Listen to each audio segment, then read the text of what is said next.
tuto réglage TPS 250 RMZ. Bon les amis, nouvelle vidéo, on va vous apprendre à régler le capteur TP. Donc le capteur TP il sert à quoi? Il sert à envoyer l'information au CDI de l'ouverture du papillon. Donc si jamais vous avez un mauvais réglage du capteur TP, tout simplement quand vous allez ouvrir les gaz, vous allez avoir des bugs, mauvais ralenti, etc. Donc là on est sur une 250 RMZ modèle 2014. Donc entre 2010 et 2000 jusqu'à 2015 déjà c'est les mêmes modèles. Après je sais pas. Donc la première chose qu'il va falloir faire, c'est ici, vous avez une prise. Donc sur le côté droit du moteur, vous avez une prise ici, d'accord? Donc vous tirez. Voilà, une fois que vous l'avez tiré, vous avez la prise comme ça, d'accord? Donc là, vous appuyez et on enlève. Donc là, c'est pour brancher une batterie en 12 volts. Donc là, vous avez deux choix qui s'offrent à vous. Soit vous commandez le coupleur, donc c'est un truc qui se branche directement dessus avec les deux causes que vous branchez le plus et le moins sur une batterie 12 volts pour mettre en tension. Donc moi ce que je fais c'est que j'en ai créé un. Voilà les câbles que j'ai créés. Je vais mettre un petit focus. Voilà. Donc là on a le plus et le moins sur une batterie bien chargée au préalable. Donc j'ai mis des gaines rétractables pour avoir le plus et le moins bien évidemment. Comme ça au moins on fait pas de bêtises.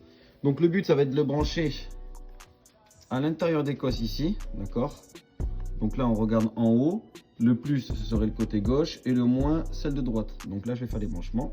Donc là je sais pas si vous voyez, j'ai branché le plus.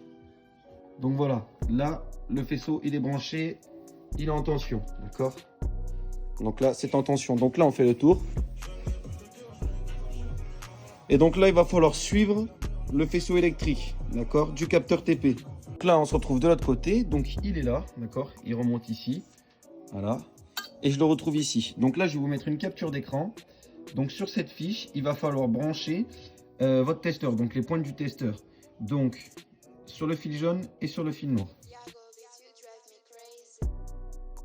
Comme vous avez vu sur le screenshot que j'ai mis, le fil jaune c'est le plus, le fil noir c'est le moins. Donc on va brancher les points de DC. Voilà, donc là il est branché, donc le plus sur le jaune et le moins. Donc vous rentrez les pointes à l'intérieur, c'est du caoutchouc, ça va toucher les cosses et c'est nickel.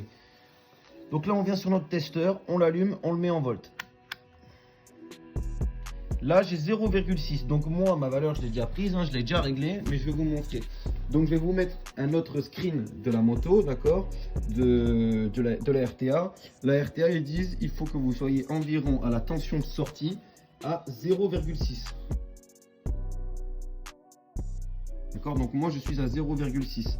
Donc en fait vous allez dévisser cette vis là et vous allez le régler, votre capteur TP, jusqu'à arriver à une valeur à 0,6. Attention quand vous allez resserrer la vis, d'accord, donc cette vis là, quand vous allez resserrer cette vis là, d'accord, la valeur peut bouger, donc après vous regardez au fur et à mesure.